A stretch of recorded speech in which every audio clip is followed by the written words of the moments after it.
Bonjour à toutes et tous, bienvenue sur Grandeur Nature. Pour ceux qui ne connaissent pas la chaîne, il y a ici une vidéo par semaine au minimum, parfois deux. On parle de randonnée, de bivouac, de trucs et astuces, de matériel. N'hésitez pas à vous abonner pour être mis au courant de chaque vidéo qui va sortir. Pour aujourd'hui, j'aimerais vous faire un retour d'expérience sur tout un set de matériel que je viens de présenter à la fois dans une vidéo de Gear List, donc de contenu de sac à dos, et en réel sur le terrain dans la dernière randonnée que j'ai faite. C'est du matériel hivernal, on va dire dans des froids modérés. Disons, on pourrait tabler avec ce matériel jusqu'à -10, -12, des choses comme ça. Après, il faudrait peut-être revoir certaines choses. Je ne vais pas vraiment décrire le matériel dans cette vidéo puisque cela a été fait dans la Gear List. Il y aura aussi des revues détaillées qui vont sortir de certains produits qui sont ici et des vidéos qui existent déjà, bien détaillées, vraiment des revues approfondies sur certains aussi de ces articles qui sont ici. Dans ce retour d'expérience, je vais donc vous partager le vécu sur le terrain et vous parler de comment ça s'est passé, de qu'est-ce qui a joué, qu'est-ce qui n'a pas joué dans cette randonnée. C'est parti!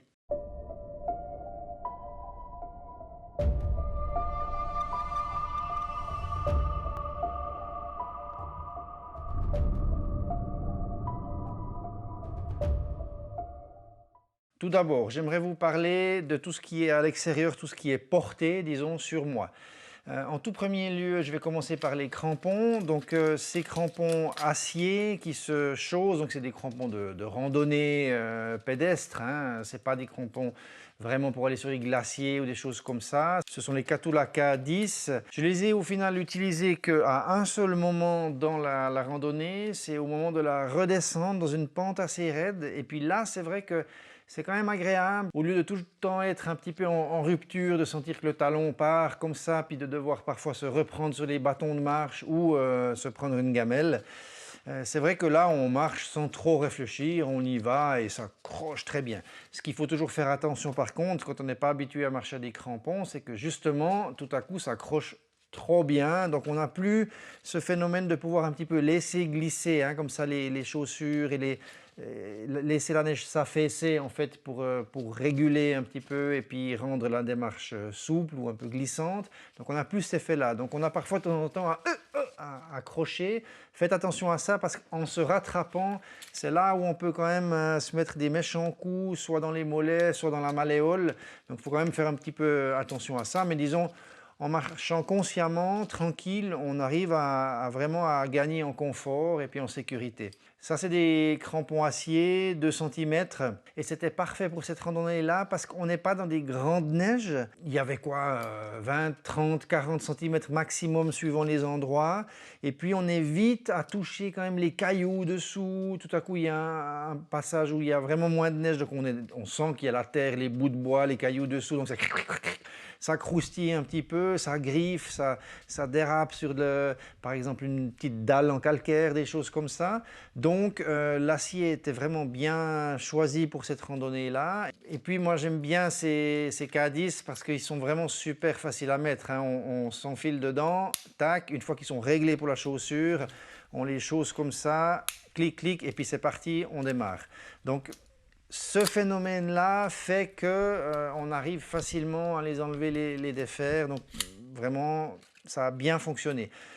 J'aurais pu aller sans, voilà, c'est quand même 600 grammes, 620 grammes que je prends avec moi en supplémentaire. Mais bon, suivant les endroits où tout à coup vous avez des fois des pentes comme ça, puis il y a une surface où un petit cours d'eau sort, puis vous êtes sur une place où il y a 10 mètres vraiment mais gelé. Là, ça peut devenir problématique pour pouvoir passer un endroit. S'il n'y a que cet endroit où passer, vous êtes vraiment alors en difficulté si vous n'avez pas de crampons. Par rapport à l'effort aussi, quand on est toujours en rupture, etc., on fait beaucoup plus d'efforts physiques que de simplement marcher parce qu'on doit compenser musculairement toutes les glissades. On se fatigue donc du coup aussi plus vite. Donc c'était très bien de les avoir pris. Juste en dessus, les guêtres, ça c'est des mini outdoor research. J'ai vite tendance à porter des guêtres suivant mes randonnées. Même en été, j'en ai vraiment des micro guêtres juste en élastique, là, en élastane. Et puis là, je les ai mis, malgré que j'avais des chaussures mid, mais ça va un peu plus haut et puis ça me serre le pantalon. Ça veut dire que j'ai rien qui va rentrer. Le pantalon ne peut pas se retrousser, la neige rentrer dedans et compagnie. Donc elles ont vraiment super bien fait leur fonction. Ça évite aussi un petit peu quand même de neige sur le dessus de la chaussure, sur le cou du pied et compagnie. Ça protège les pantalons des coups de crampons éventuels et tout. Donc c'est vraiment quelque chose que je recommande dans la petch, dans la neige et compagnie. Voilà. J'aime bien. Après, j'en ai des plus grandes qui vont vraiment jusque sous les genoux pour les conditions encore un peu plus extrêmes, soit neige plus profonde, boue, compagnie. Celles-là, je les aime bien si on veut parce qu'elles ne vont pas couvrir beaucoup du mollet, elles ne vont pas serrer les tissus et amener peut-être à de la transpiration. C'est du Gore-Tex malgré tout, mais voilà, elles ne montent pas trop haut, elles sont à mon avis tip-top pour l'entre-saison, voire plus, et je les apprécie beaucoup, puis du coup elles sont aussi assez légères. Pour le chaussant, j'étais parti donc avec les TX5. Bon, je les connais depuis un moment. Je n'ai pas encore fait la revue par contre détaillée. Elle va arriver sous peu, tout soudain. C'est les seules chaussures en Gore-Tex que j'ai. C'est des chaussures que je réserve aux temps hivernaux, déjà parce qu'elles sont mid, donc elles montent plus haut par rapport à la boue, la neige, l'eau et compagnie, donc elles ont une meilleure protection par rapport à toute cette humidité. Une autre chose qui motive mon choix des mid, chaussures un peu plus hautes que mes trails habituels de l'été, c'est que dans la neige, surtout quand il n'y en a pas assez en fait, entre 20 et 30-40 cm, on ne voit pas très bien et parfois on est dans un lieu où il y a un petit peu de caillasse, de pierres, de choses comme ça. Du coup, on est protégé parce que sous la neige, on ne sait pas tout à fait. Au moment où vous posez le pied, voilà, vous pouvez avoir quelque chose qui vient s'appuyer ou vous pouvez glisser la malléole contre un caillou qui était recouvert de neige qu'on n'a pas vu. Donc c'est une protection supplémentaire pour l'hiver que j'aime bien. Humidité et puis protection du pied. Ça offre un tout petit peu de soutien, bien que moi je ne les serre pas à fond ici parce que j'ai vraiment envie que la cheville puisse continuer à travailler. Mais disons, voilà, ça peut un tout petit peu aider. Elles ont des pare-pierres, donc elles sont quand même bien protégées. Et puis, elles ont un peu plus d'accroche que mes chaussures estivales. Ça, c'est bien aussi parce qu'on est dans des terrains beaucoup plus gras, plus mouillés, glissants et compagnie. Donc, c'est pas mal. Elles ont bien fait leur travail de ce qu'on peut attendre de chaussures en Gore-Tex. Ça veut dire qu'au bout de la journée, après 3 heures de marche, j'avais quand même les pieds mouillés à l'intérieur. Parce que ces membranes Gore-Tex, on le sait bien, c'est pas insubmersible et puis au bout d'un moment donné, de toute façon, dans les zones où on a du travail qui se fait de plis comme ça sur la membrane, à force de plier un bout de plastique, parce que c'est juste du plastique, il ne faut pas délirer, mais à force de plier comme ça des membranes plastifiées, au bout d'un moment donné, il y a des micro-fissures qui se font. J'ai pas eu les pieds trempés, mais j'ai eu les pieds humides à l'intérieur, non pas de la transpiration, mais vraiment de l'entrée, parce que je sens bien que ça vient ici, sur le pli. C'est là où, disons, la neige aussi, la petch et tout ça, et toute cette eau, neige mouillée, collante, machin, elle va s'accumuler ici. C'est là où ça plie aussi, en plus. Et puis, gentiment, en fait, on sent que voilà, l'eau commence à arriver et puis elle se diffuse gentiment. C'est pas, j'ai pas le pied trempe comme ça, mais je dis, voilà, c'est humide à la fin. Mais en même temps, même en ayant le pied mouillé dans ce genre de situation, ou humide, voilà, sur le dessus ou le devant du pied principalement, on est aussi dans une membrane Gore-Tex, donc qui va faire un petit peu par vapeur, donc disons empêcher, en tout cas dans l'effort, d'avoir froid. J'ai eu un tout petit peu plus froid en arrivant sur le camp après quand j'étais au repos, parce que j'étais allongé dehors comme ça, toujours avec mes vieilles chaussettes dedans de la journée et avec les chaussures qui étaient encore mouillées ici.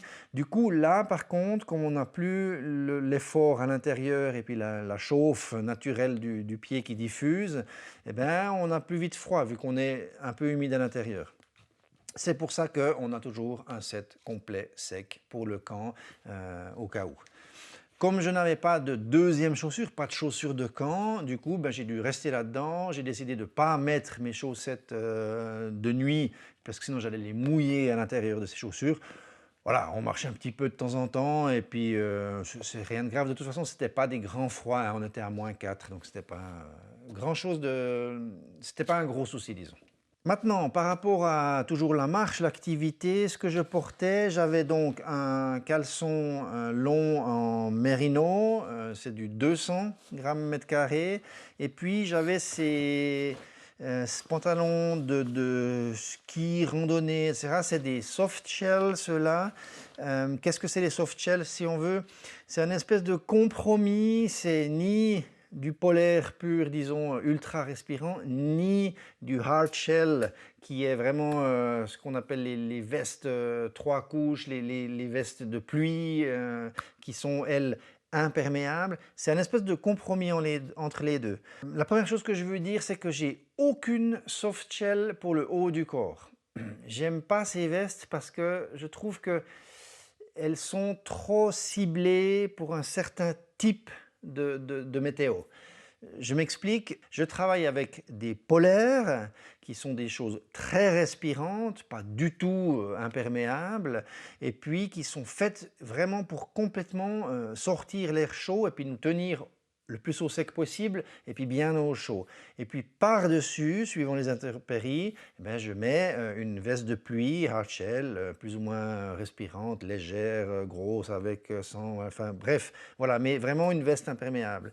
Et puis ça me donne une possibilité de jongler dans les moments où, tiens, ben voilà, maintenant il n'y a pas de pluie, donc je peux sortir ma transpiration, puis là il pleut, donc je dois mettre ma veste de pluie, et puis voilà, d'arriver à passer dans plus de styles, disons, de météo, dans une seule randonnée, hein, en partant avec le même matériel. Maintenant, la softshell, elle, je trouve que elle fait pas tout très bien. La veste softshell, je la destinerais plutôt au temps de randonnée sec. Ça veut dire, ça peut être froid ou très froid, ça dépend du type hein, de softshell que l'on met. Et puis, il peut y avoir des précipitations, mais sèches. Qu'est-ce que ça veut dire, des précipitations sèches? Ben voilà, de la neige vraiment très froide, sèche, qui tombe, puis qui va glisser.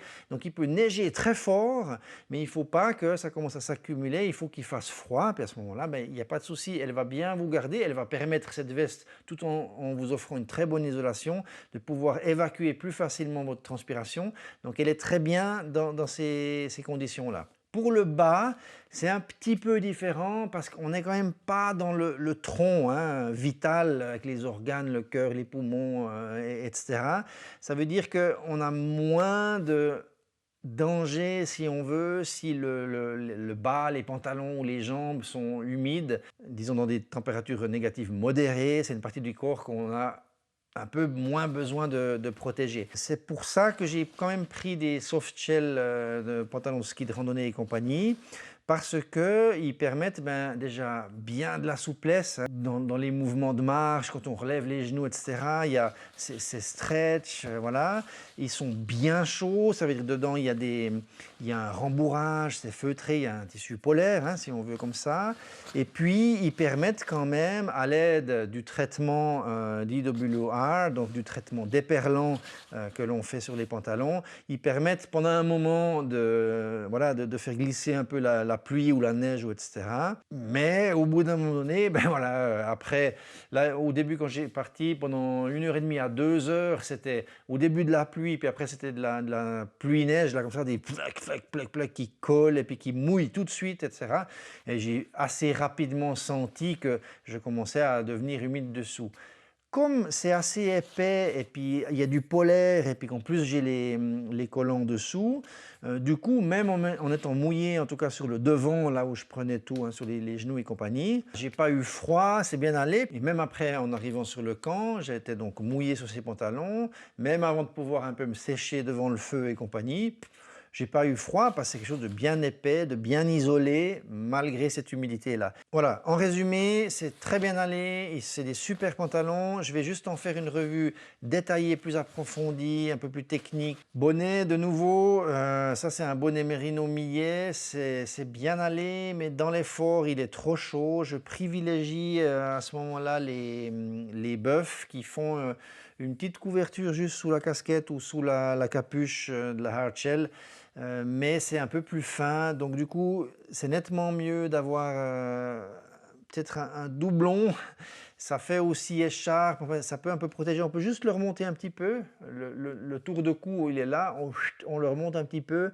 C'est tout fin. Ça fait juste ce qu'il faut quand on est dans l'effort, plutôt que celui-là qui est plutôt gros, que je réserverai plutôt au camp quand on arrive et puis pour pouvoir bien se protéger. Pour ce qui est des gants, les Arc'teryx, ils sont allés super. Je les ai malheureusement, j'ai déchiré ici la sangle. En fait, c'est en les enlevant, j'avais les mains mouillées, du coup j'ai glissé et puis ça l'a arraché. Alors ça montre quand même peut-être quand même un petit souci de solidité parce que bon, c'est pas non plus, je me suis pas encoublé dessus. Alors là, on voit la membrane Gore-Tex, hein, c'est vraiment un bout de plastique. Voilà. C'est assez rigolo hein, de voir ces membranes parce que tu te dis, ah ouais, ok, c'est produit, ça coûte rien, puis ils nous le fourquent partout.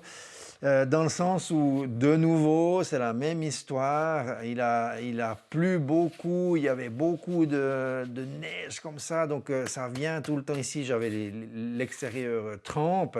Et ça a tenu pendant 1 heure et demie, 2 heures, puis après ça a commencé à percer. Puis quand je suis arrivé sur le camp, si je serrais comme ça, il y avait de l'eau qui coulait. Hein. Donc ça veut dire que il y a les coutures, surtout sur un gant, hein, c'est encore pire qu'une veste parce qu'il y a tellement de micro-coutures dans tous les sens, de petits endroits où la neige se met, la pluie, etc. Forcément, au bout d'un moment donné, ça perce. Ce qui est important après, si ça a percé, c'est que justement l'isolation soit quand même assez importante pour vous mettre à l'abri du froid. Et puis ça, par contre, c'est très bien allé, aucun souci. Et puis c'est un peu facile à faire sécher après, ça sèche assez vite, c'était pas un gros souci. Maintenant, c'est clair que sans le feu, là j'ai fait un feu, mais sans feu, ça aurait été autre chose. Je serais arrivé sur le camp, gants mouillés, donc plus de gants, on va dire, secs. Tant que tu restes dans l'activité, ça va. Hein. De toute façon, tu te réchauffes la main parce qu'il y a une membrane en Gore-Tex, donc ça fait un peu par vapeur, voilà. Mais je les aurais laissés pendant la nuit, voilà, dans la tente ou comme ça. Et puis, le lendemain matin, ils auraient été durs comme de la pierre, gelés. Donc, ça aurait pu poser problème. Maintenant, voilà, on est dans des températures où c'est rien de terrible, à -4, vraiment, hein, c'est gentil. Donc, tu les mets, c'est froid le matin, tu marches 20 minutes et puis c'est bon, tu bouges les doigts et puis c'est bon, c'est réchauffé, ça va très bien. Maintenant, toujours le haut du corps, donc j'avais sur moi un Merino 200 grammes, c'est la première couche que j'avais avec un zip ici. C'était un tout petit peu trop aussi. Ce qu'il me faudrait, c'est du 150. J'en ai pas, donc voilà, je mets ce 200. Mais c'est un petit peu trop, hein, du 200 plus une grosse polaire. Alors ce que j'aurais pu faire, c'est mettre mon 200 peut-être et avoir une polaire un tout petit peu moins chaude que ma R3 Hoodie de Patagonia. Là, c'était un petit peu overkill dès le moment où j'avais forcément une première couche Merino, la polaire, et puis que j'avais ma hard shell, la Mammut Tetson, que j'avais porté par-dessus, vu qu'il pleuvait, neigeait et compagnie. Donc ça faisait un petit peu un combo qui était un peu trop dans l'effort. J'ai dû tout ouvrir, j'ai vite commencé à avoir chaud.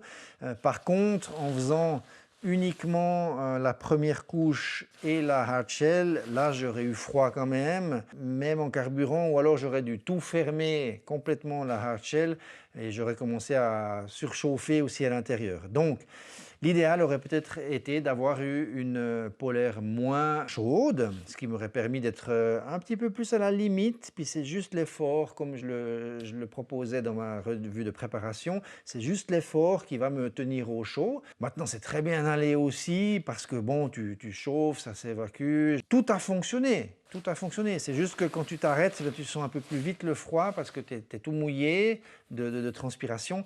Mais ça, c'est un truc qui est extrêmement difficile à gérer en hiver. Je dirais même un peu plus difficile à gérer quand c'est les débuts des froids, en fait, des froids tranquilles. Hein, comme je disais, -4, ça veut dire que tu pars en bas, il fait 0, -1. Donc tu as vite chaud. Parce que dès le moment où le corps travaille, il y a une évaporation de vapeur, de transpiration et compagnie. C'est inévitable. En plus, là où on touche avec le sac à dos, dans l'effort, c'est inévitable. Les chaussettes Merino, très bien. J'en avais 3 paires, une toute fine, une moyenne épaisseur et puis une bien rembourrée pour la nuit. Ces chaussettes-là, c'est des Down Tough. Je les aime bien parce que elles sont garanties à vie, ça c'est le premier truc. Si elles ont un trou, vous les renvoyez, ils vous en renvoient, un trou d'usure naturelle ou de défaut, hein, de couture, de choses comme ça. Et puis surtout, je les aime bien parce qu'elles n'ont pas trop de chichi, dans le sens elles n'ont pas, comme certains, de chaussettes techniques, Merino, machin, avec des espèces de bourrelets, de trucs, de machin, de canaux pour je sais pas quoi, pour la respiration du pied. C'est des chaussettes sans couture, toutes douces, en mérino, c'est super soyeux. Il y a différents grammages de rembourrage, si on veut, hein, de hauteur jusque sous le genou, en micro-chaussettes invisibles dans les trails. Enfin, vous avez un petit peu de tout. Voilà, moi, j'ai essayé d'autres choses, j'ai essayé X-Sox, j'ai essayé, je sais plus, d'autres, mais bref, je me suis arrêté au Down Tough parce qu'en fait, elles me rappellent les anciennes chaussettes, sauf qu'elles grattent pas et puis que le grammage est très fin, très feutré, donc c'est extrêmement agréable. Du coup, voilà, on change pas une paire qui gagne, comme on dit.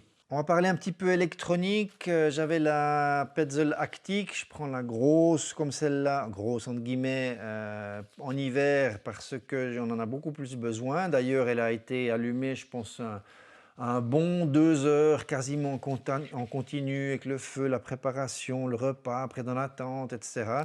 En puissance moyenne, ça tient tip top, c'est rechargeable. J'avais une power bank 20 000 avec moi pour pouvoir recharger ça, le smartphone, les batteries, etc. Vu que je fais pas mal de captation vidéo, que vous sachiez, la dernière vidéo où il y a 48 minutes de vidéo montée, c'était 3h50 d'enregistrement en tout. Donc ça pompe dans les batteries, c'est clair, c'est pour ça que je prends une 20 000 pour par habitude finalement aussi, et puis comme ça je suis sûr que j'ai assez pour tout, puis au cas où j'ai un petit souci avec la lampe, je peux quand même la recharger, puis rentrer de nuit, enfin, etc. etc.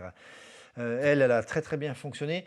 Ce que j'aimerais peut-être tester, c'est une fois la Nightcore, parce que dans les petites, moi j'ai la Nightcore NU25, et je sais qu'il y en a un modèle plus haut, parce que la protection contre l'eau est supérieure au Petzl. Donc je vais peut-être faire un test chez eux. Si la lampe elle foire parce qu'il y a de l'eau qui est rentrée et puis que ben, ça peut vous mettre dans une situation un peu plus compliquée. Donc IP68 pour la Nightcore et celle-là pas tout à fait. Je ne sais plus lequel, mais c'est pas la même protection. Électronique, ça a foiré. Donc voilà, bon, j'ai la 20 000, mais j'ai eu un problème avec la GoPro. Je pense que c'est le froid. Je ne connais pas très bien. C'est la première fois que j'emmène la GoPro en hiver. En été, elle a très bien fonctionné. Ça l'a bien fait. Pas de souci. Elle est chouette. C'est super. Quand il pleut, machin. Ouais, pas de souci. Par contre, là, j'avais un problème de batterie. Pourtant, les batteries étaient très chargées.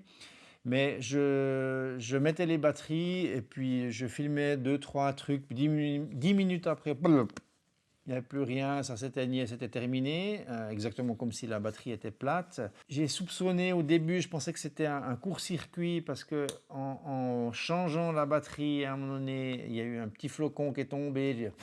Je l'ai soufflé comme ça, puis j'ai pensé que ok c'est bon, etc.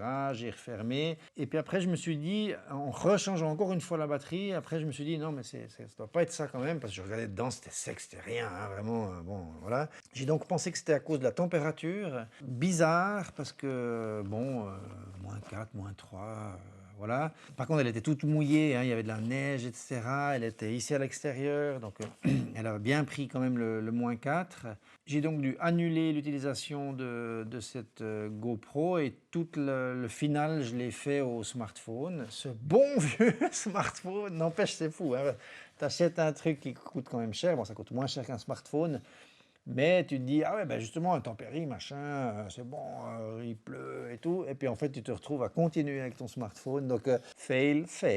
Un souci, il faut que je fasse encore des tests par rapport aux températures négatives. Mais si c'est ça, si la batterie de la GoPro ne tient pas plus que 5-10 minutes partant en température négative, mais je pense qu'il y a eu un autre problème. C'est censé être étanche, donc je ne vois pas pourquoi ça serait un souci. Et puis après, à part le froid, mais bon, ça m'étonne beaucoup parce que je sais que c'est pris dans le ski, dans plein de trucs. Je vous présente les deux matelas avec lesquels je suis parti. Ça, c'est le Neoair X-Term, la version longue, large, 1,93 m, je crois, je ne sais plus, par 60, 20, 40, 65 même centimètres. Alors déjà, premièrement, pourquoi je prends la grande version, large, longue, etc. C'est parce que comme on est en hiver, je dors sur la neige. Bon, j'ai le fond de la tente, hein, mais c'est un micro truc comme ça.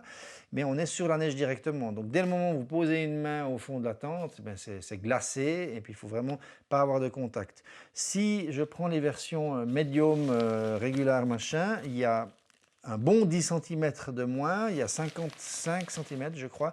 Ça veut dire que je tiens juste avec mes épaules larges là, je tiens juste sur le matelas et puis si je laisse aller les mains, j'ai les coudes qui posent, qui glissent, puis qui sont hors du matelas, puis qui viennent poser dans le froid.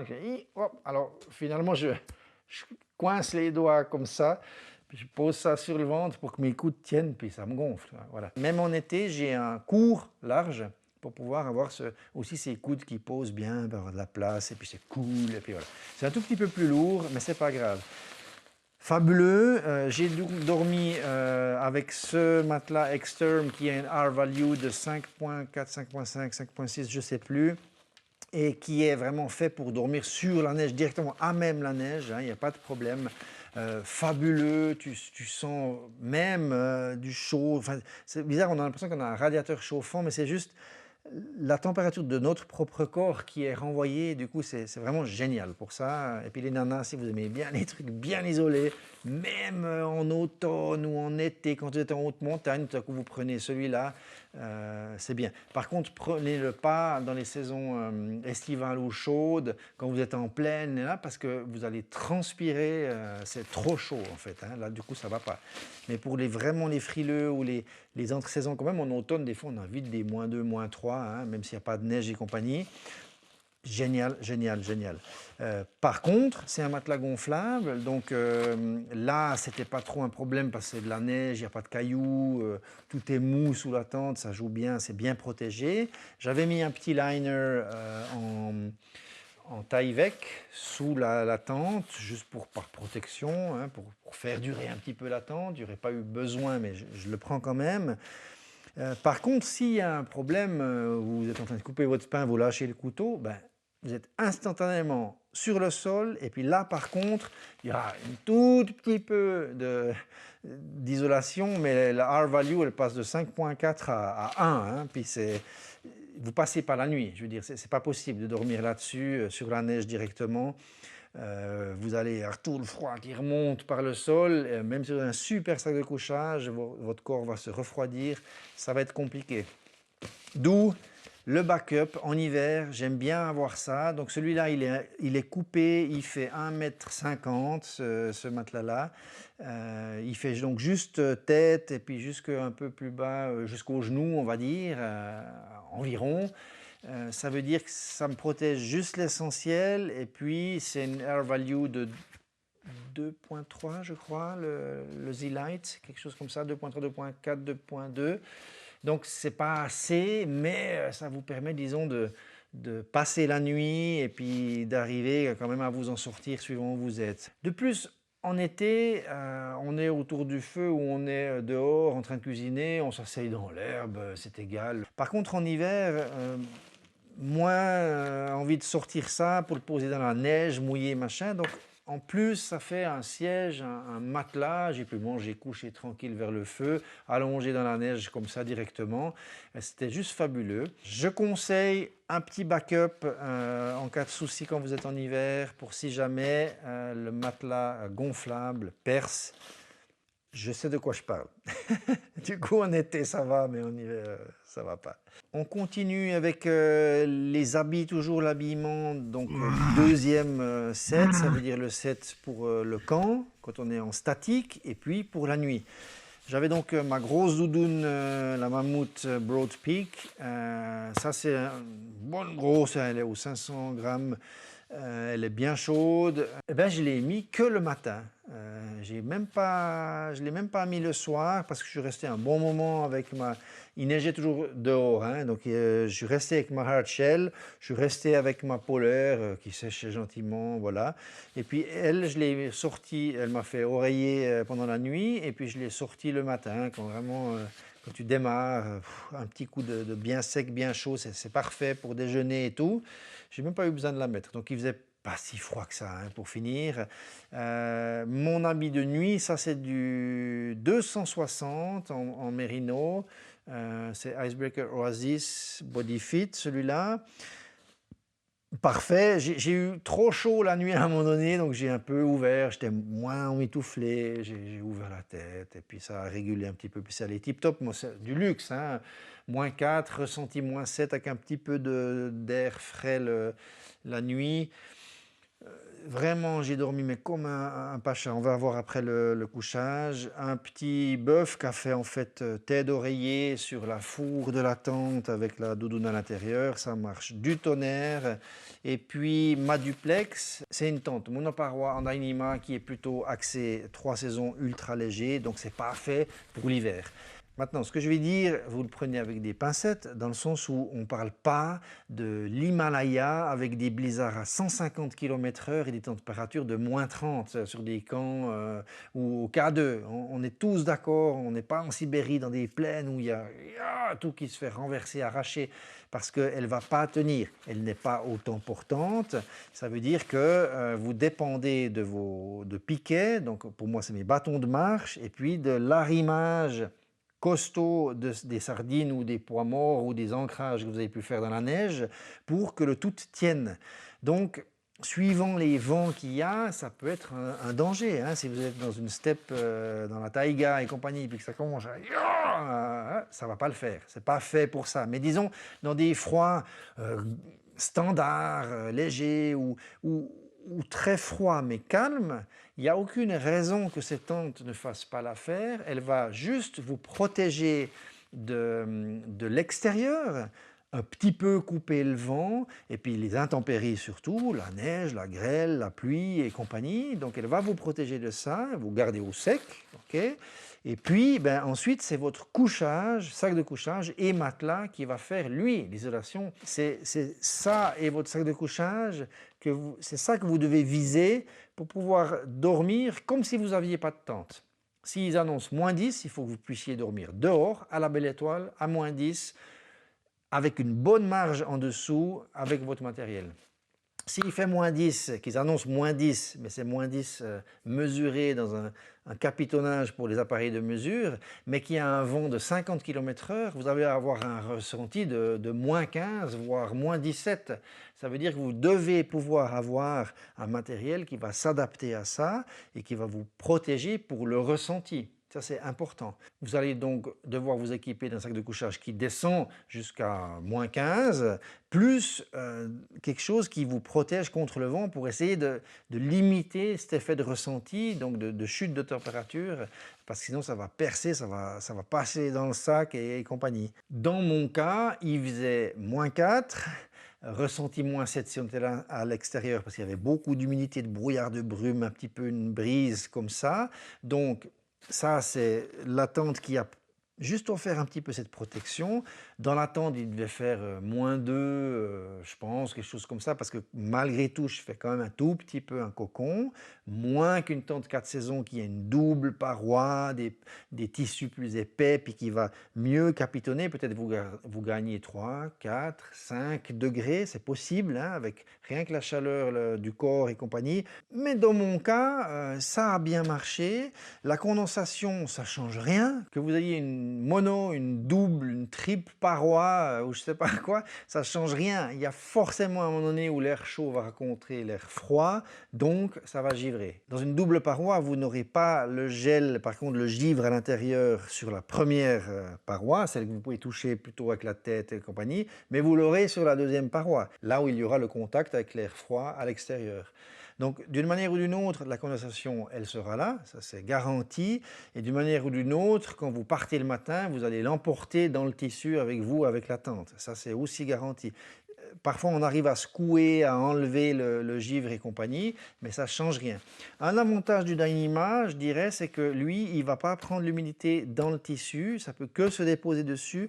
Et vous pouvez brosser, frotter, puis l'enlever. Par contre, même si ça se réchauffe après, c'est de l'eau en fait qui va s'écouler. C'est pas comme du nylon qui lui pompe l'humidité. Donc ça a un désavantage et un avantage aussi. Donc par rapport à la tente, ça m'a un petit peu dérangé comme on était finalement, parce que si on touche la première paroi, l'unique paroi, du coup, ben, on va essuyer cette condensation et puis mouiller les affaires si on a tendance à toucher avec la tête ou avec les pieds.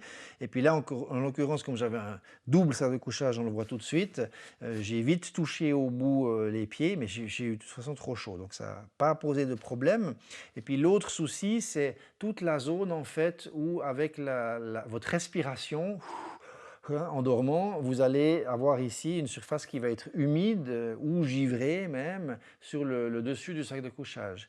Donc il y a des tentes 4 saisons où en fait au bout, là où il y a la tête, il y a un autre zip comme ça, bzzz, puis vous pouvez descendre un tissu. Et puis ce qui fait que votre respiration, vous allez la mettre dans l'abside. C'est dans l'abside que ça va être givré. Du coup, tout l'intérieur de la tente, il est sec. Il n'y a pas de givre, rien du tout sur votre sac de couchage. Donc vous avez une isolation parfaite. Et puis, c'est seulement dans l'abside où il y a la tête que vous avez le givre vraiment qui se fait. C'est assez sympa, j'avais vu ça sur une tente. Donc la duplex, c'est bien allé pour ces conditions-là. Ça peut tenir beaucoup plus froid, sans problème. D'ailleurs, je vais la tester dans des froids un petit peu plus costauds. J'étais donc parti avec deux choses. J'ai que des sacs confort 5-4 degrés à peu près. Du coup, j'avais mon sac de couchage Western Mountain Ring. Ça, c'est le Mega Light. C'est un 5 degrés confort. J'avais ça en dessous. Et puis, j'ai mis encore par-dessus mon kilt. Enlightened Equipment, ça c'est un 20 degrés, c'est soi-disant un zéro confort, mais je ne le considère plus comme cela. Moi, vers, disons, 3 degrés, 4 degrés, je bascule dans l'inconfort. Il a perdu un petit peu, je pense, c'est parce qu'il est sale et pas très bien entretenu. Sale, je veux dire par là, j'arrivais parfois dans des lieux où j'avais peu d'eau, donc je ne pouvais pas me laver comme je voulais, etc. Tu as les jambes, encore tu passes un peu une lavette, machin, mais il y a de la crème solaire ou je ne sais pas quoi. Du coup, c'est vite un peu gras, et puis je dormais sans caleçon long, juste en slip comme ça, donc tu transpires aussi un peu en été, donc ça met un peu de la saleté, enfin bref. Puis du coup, ça fait quand même pas mal de temps que je l'ai, et puis je ne l'ai pas entretenu, je n'ai pas refait de traitement déperlant. Donc je pense qu'il est un petit peu perdu quand même. Pour rester dans le thème de la vidéo, par rapport à ce compte rendu, ce système de mettre le quilt, qui est un quilt très large, hein, par-dessus le sac de couchage, j'arrivais à complètement l'englober, mais tip-top. C'était magique. J'aurais pu, à mon avis, tenir un -15 sans souci. Voilà, 10 degrés de moins, je pense, aucun problème avec ce système. Ça faisait quand même une sacrée couche d'isolation, hein, donc c'était vraiment top. Les sardines, donc ça a très bien marché. J'avais pris mes petits sacs pour pouvoir faire des corps-morts remplis de neige, enfouis sous la neige tassée pour vraiment augmenter l'arrimage. Mais les sardines hivernales, hein, donc c'est toujours les DAC en alu, mais un peu plus longues que celles que j'utilise en été. Ça va très très bien, c'était utile par contre, ce serait avec les tout petites, mais j'aurais été un peu plus embêté quand même parce que je remarquais bien que c'était ici en bas seulement que c'était pris dans quelque chose de dur, donc du coup j'aurais été un petit peu plus embêté que les autres. Là il y avait encore des bouts de bois, des machins pour aider, donc il n'y a pas de souci. Après quand tu es dans la neige, c'est bien d'avoir les corps morts, d'utiliser les raquettes, mais les raquettes, problème, si on les enfouit, c'est qu'elles peuvent être complètement gelées, ça peut être compliqué le lendemain matin. Donc les petits sacs, c'est quelque chose qui marche bien. Et puis, on a aussi des bouts de bois, éventuellement des branches pour faire des arrimages. Mais là, il n'y avait pas trop de soucis parce qu'il y avait vraiment pas grand-chose hein, comme neige, donc ça allait très très bien. On fera des tests plus poussés, je vous le promets. D'ailleurs, je me réjouis de les faire et puis de pouvoir aller dans des conditions vraiment plus costauds. La cagoule pour la nuit, total overkill, ça pour moins, 15 degrés de moins, ça aurait peut-être été utile. Le filtre à eau, j'aurais pas eu besoin de l'emmener, mais je sais pas trop à quoi j'ai pensé puisque je savais qu'il allait neiger, donc j'avais de la neige pour pouvoir faire fondre, etc. Donc il n'y aurait pas eu besoin. Et puis ma popote, voilà, gaz, aucun problème avec ces températures, hein. Le gaz il tient bien, il n'y a pas de souci. Il fait son job. Je dis ça pour ceux qui ne connaissent pas, c'est que les cartouches de gaz, à partir d'une certaine température négative, elles fonctionnent plus bien parce que le gaz dans la cartouche est sous forme liquide et puis il doit passer à l'état gazeux. Et puis ce phénomène-là, en fait, il n'arrive plus à bien circuler. Donc il y a des réchauds qui permettent de mettre la cartouche à l'envers, ce qui aide pour la diffusion. Puis sinon, ben, vous verrez dans les températures extrêmes, j'ai des réchauds à pompage avec une bouteille de combustible que l'on met sous pression, pétrole, benzine, etc.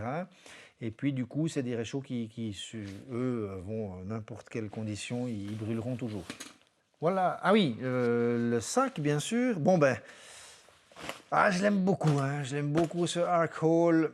750 grammes pour un 60 litres, donc cadre et filet respirant, avec une grosse ceinture, avec des bonnes bretelles. Chapeau. Chapeau, parce que franchement, 62 litres. Moi en hiver j'aime bien 62 litres parce que là j'avais 2 sacs de couchage, plus du bordel. Tu mets, tu réfléchis pas. Puis de toute façon à 770 grammes, tu veux réfléchir à quoi? En été je suis partisan du sac plutôt minimum, hein, 45 litres par exemple pour la randonnée longue distance. Je trouve que c'est un bon équilibre. 40 litres c'est bien. Puis, de toute façon, 5 litres de plus, c'est juste un petit peu plus de roll top, par exemple. Ça permet juste la petite différence quand tu fais des grow resupply. Tu vas acheter pas mal de bouffe parce que tu sais que tu as une tirée pour 5 jours sans pouvoir te ravitailler. Ben, là, c'est bien d'avoir 45 litres au lieu de 40. Donc, environ 45, je trouve tip top. Et puis en hiver, 60, 62, moi j'aime bien parce que tu te prends pas la tête, quoi. Rien à redire. Vraiment génial. Confort exceptionnel. J'ai oublié que j'avais un sac sur le dos. Nettement supérieur au sac que j'ai fait, hein, parce que là il y a un cadre, hein, vraiment sous tension. Donc report de charge aux hanches. Vraiment parfait. Je suis extrêmement content de ce sac. J'ai beaucoup de plaisir à le porter. J'aimerais m'en faire un parce que j'aime faire les choses moi-même. Qui va s'inspirer de ça. Il faut que je trouve encore des choses. Maintenant, si je résume en 2 phrases, je suis capable de le faire même si je parle des heures. Tout ce matériel a très bien fonctionné, à part la GoPro. J'ai pas eu de soucis, j'ai pas eu de rupture, j'ai pas eu de casse, j'ai pas eu de problème, j'ai pas eu froid, j'ai été bien protégé, c'était du luxe total, c'était un peu overkill par rapport aux températures annoncées. Ils avaient annoncé du moins 4 centimes, moins 7, mais ils avaient annoncé des vents tempétueux. Donc moi je m'étais quand même préparé à ça par rapport aussi aux couches, aux protections, parce que dès le moment où il y a du vent tempétueux qui appuie, hein, bah, du coup on est dans une autre situation. Donc il n'y a pas eu ce vent-là, du coup ben, c'est pas grave, tout a bien allé, mais c'était un peu trop pour cette température-là. Vous trouvez dans la description sous la vidéo, le lien vers toute cette gear list, ça veut dire chaque article, un lien vers l'article lui-même, son prix, son poids, enfin tout ça, tout est expliqué, complet, hein, de chaque petit truc, même le liner, tout est là. Si cette vidéo vous a plu, merci de mettre le petit pouce, abonnez-vous à la chaîne parce que chaque semaine, voire 2 fois par semaine, comme depuis un moment d'ailleurs, je vous envoie des vidéos. Pour les prochaines vidéos, des revues de matériel, retour d'expérience complet, détaillé, etc. Des nouvelles randos, toujours dans la neige. On va partir en raquette. Un nouveau gros projet, j'attends juste, pas la confirmation, mais un certain nombre de matériel pour pouvoir vous le confirmer. Et puis encore des vidéos, et puis des vidéos, et puis encore des choses. Et puis j'ai une liste comme ça de choses que vous m'avez demandé. il faut des vidéos et des vidéos. Mais aussi, j'avais pas parlé d'un direct.